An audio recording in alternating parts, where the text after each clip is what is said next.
इस चैप्टर में हम अर्थमेटिक प्रोग्रेशन के बारे में पढ़ेंगे। इसे शॉर्ट फॉर्म में एपी भी कहा जाता है। और इस चैप्टर से रिलेटेड एक काफ़ी इंटरेस्टिंग स्टोरी है, उसको पहले जानते हैं, फिर इस चैप्टर के बारे में पढ़ेंगे। एक जर्मन के साइंटिस्ट थे कार्ल फ्रेडरिच गॉस। इन्होंने ये जब 3 साल की उम्र में थे तो उनके पापा कुछ कैलकुलेट कर रहे थे, तो उसने उस कैलकुलेशन को करेक्ट करवाया था महज 3 साल की उम्र में। जिस समय बच्चों को सही गलत का फ़र्क भी नहीं पता होता है, उसने अब कैलकुलेशन में करेक्शन करवाया पापा को। सोचने वाली बात है। सो ये चैप्टर्स की स्टार्ट होती है जब वो 7 साल की उम्र में थे। स्कूल में एक बार उसके क्लास में सारे बच्चे बहुत ही ज़्यादा शाउट कर रहे थे, हल्ला कर रहे होते हैं, तो टीचर्स को आता है गुस्सा। उसने एक क्वेश्चन दिया कि बताओ बच्चों, 1 से लेकर 100 तक में अगर सबको ऐड करेंगे तो वो कितना आएगा। टीचर्स को भी एक ही रूल पता था और सारे बच्चे भी वैसे ही कैलकुलेट कर रहे थे। कैसे? 1 2 3 4 5 6 7 8 9 10। पहले इसको इस रो को कैलकुलेट किया, फिर 11 12 13 14 15 16 17 18 19 20, और ऐसे ही करते करते करते 100 तक, यानी 99 91 92 93 94 95 96 97 98 और 99 और ये 100। अगर इस सब को ऐड करें ना तो यहाँ आता है 55। इसको ऐड करें तो 155। ऐसे ही करते करते सबको ऐड करें, और ऐसे इस रो को ऐड करने के बाद फिर इस रो को भी ऐड किया। तो अगर ये टोटल को ऐड करें तो आता है 50। टीचर्स ने जब कैलकुलेट किया तो उसको भी लगभग मिनट तो लग ही जाता था। टीचर्स को ये बात पता थी कि इस क्वेश्चन को सॉल्व करने में कम से कम बच्चों को 30 मिनट तो लग ही जाएगा। एक 7 साल के बच्चे का दिमाग कितना होता है, उसे कैलकुलेट भी तो धीरे धीरे करता है ना, तो उसे कम से कम 30 मिनट तो लग ही जाएगा। टीचर्स को पता था। बट जो कार्ल फ्रेडरिच गॉस साइंटिस्ट थे, उन्होंने इस क्वेश्चन को 1 मिनट में ही क्वेश्चन को सॉल्व करके टीचर्स को दिखा दिया। टीचर्स को यकीन ही नहीं हुआ कि 1 मिनट में क्वेश्चन कैसे सॉल्व हो सकता है। टीचर्स को लगा कि वो बच्चा मजाक कर रहा है, तो उसने उस बच्चे को डांटा, मारा भी। तो वो बच्चा गया प्रिंसिपल के पास। जो प्रिंसिपल जो था वो मैथमेटिक्स का प्रोफेसर था। उसने सर को बताया कि सर मैंने इस क्वेश्चन को सॉल्व कर लिया, बट सर मानने को तैयार ही नहीं है। तो प्रिंसिपल ने पूछा कि बताओ क्वेश्चन क्या था। जब प्रिंसिपल ने सॉल्व किया तो उसे भी इस क्वेश्चन को सॉल्व करने में कम से कम 15 मिनट तो लग ही गए। और उसने देखा कि तुम्हारा आंसर क्या आया था। उसने बताया कि सर मेरा आंसर ये आया था। तो वो प्रिंसिपल भी काफ़ी शॉक्ड हो गया। उसके बाद उस प्रिंसिपल ने उस टीचर्स को बुलाया कि बताओ, क्या तुमने खुद से क्वेश्चन को सॉल्व किया था? बोला नहीं सर, मैंने तो नहीं किया था, बट इतना जल्दी ये क्वेश्चन सॉल्व होने वाला है नहीं, इसलिए मैंने इस क्वेश्चन को गलत कहा। तो बोला कि अभी मेरे सामने सॉल्व करो। जब उस टीचर्स ने उस क्वेश्चन को सॉल्व किया तो उसे 30 मिनट क्वेश्चन को सॉल्व करने में लग गया। आंसर जो है इतना ही आया। तो वो सारे टीचर्स वहाँ जो भी थे और जो प्रिंसिपल और टीचर्स स्टूडेंट को सैल्यूट किया और उन्हें टॉफी दी। तो वहाँ से इस चैप्टर्स की शुरुआत होती है अर्थमेटिक प्रोग्रेशन की। स्टूडेंट ने किस तरह से इस क्वेश्चन को सॉल्व किया था देखते हैं।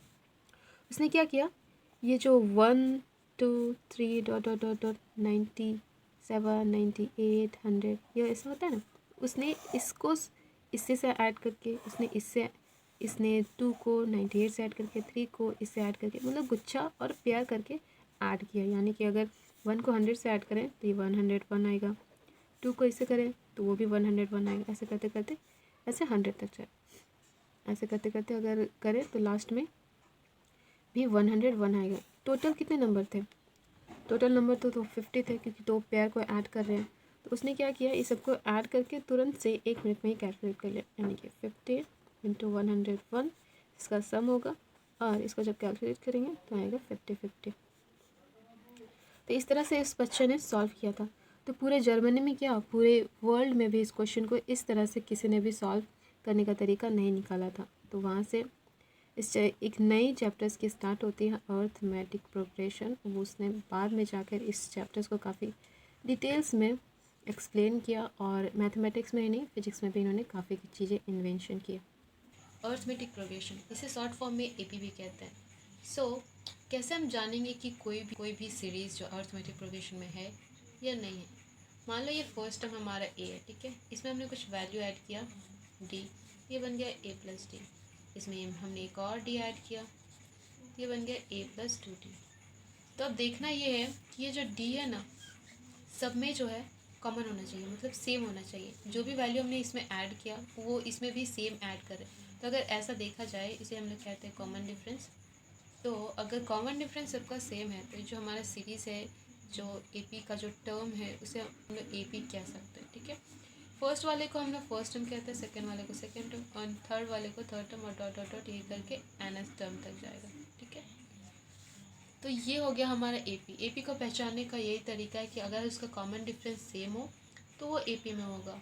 ये कॉमन डिफरेंस में भी 0 भी हो सकता है और 1 भी हो सकता है। मान लो कि एक एग्जांपल देते हैं कि क्या 11 11 11 क्या ये एपी में है? तो यस, ये एपी में है। क्यों? क्योंकि इसका कॉमन डिफरेंस सब में 1 है।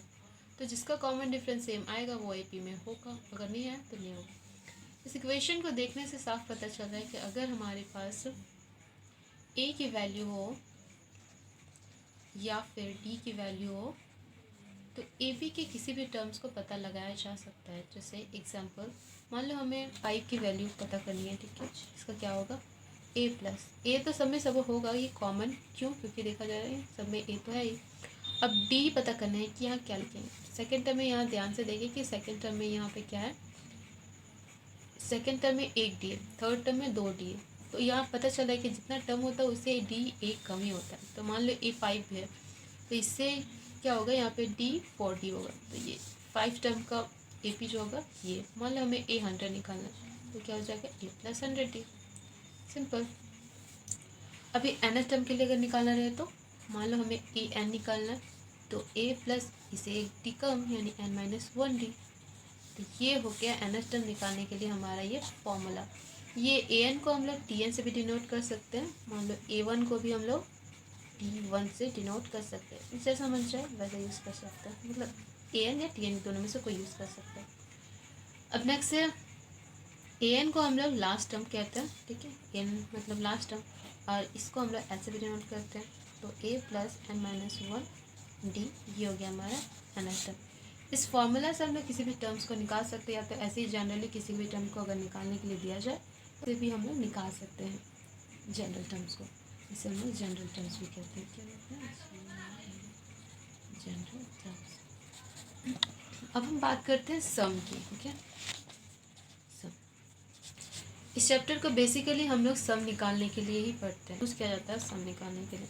तो देखते हैं, वो स्टोरी तो आपको याद होगी जो स्टार्टिंग में मैंने सुनाई थी। उस बच्चे ने कैसे सॉल्व किया था 1 से 100 तक के ऐड कैसे किया था, ठीक है। तो यहाँ पे हम लोग वैसे ही सेम उसका ही टेक्निक यूज़ करके फार्मूला को निकालेंगे। मान लो कि S is equal to 1 plus 2 plus dot dot dot dot 100 तक निकाला था, ओके। तो इसमें क्या करते हैं हम लोग, इसको जस्ट पलट देते हैं। तो एस इज इक्वल टू हो जाएगा 100 plus 99 plus dot dot dot dot 1। इसका भी वैल्यू सेम आएगा। इसको अगर ऐड करेंगे तो इसका भी सेम वैल्यू होगा, इसका भी सेम वैल्यू होगा। इसको हम लोग क्या करते हैं, ऐड करते हैं, पेयर कर देते हैं, यानी कि 2s हो गया। अगर 100 इसको ऐड किया तो ये 101 आ गया।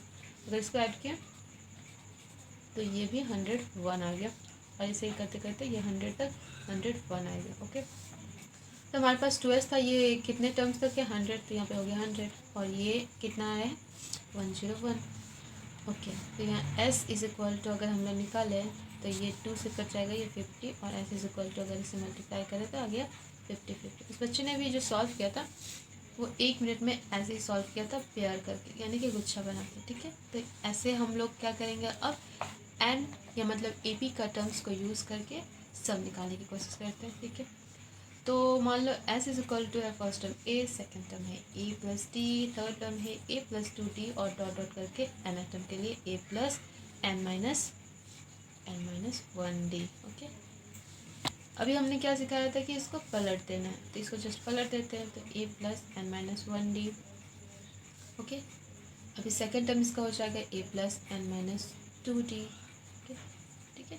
तो ये डॉट डॉट कर करके लास्ट में ए हो जाएगा। ये सिंपल, कोई फ़र्क नहीं पड़ता, इसको उलटते फिर भी सम एक ही आएगा। अब इसको हम लोग सम कर देते हैं तो ये हो गया एस, और सभी टर्म्स में ए तो है, तो इसको अगर ऐड करें तो ए हो गया, मतलब 2a हो गया, और n माइनस 1 डी।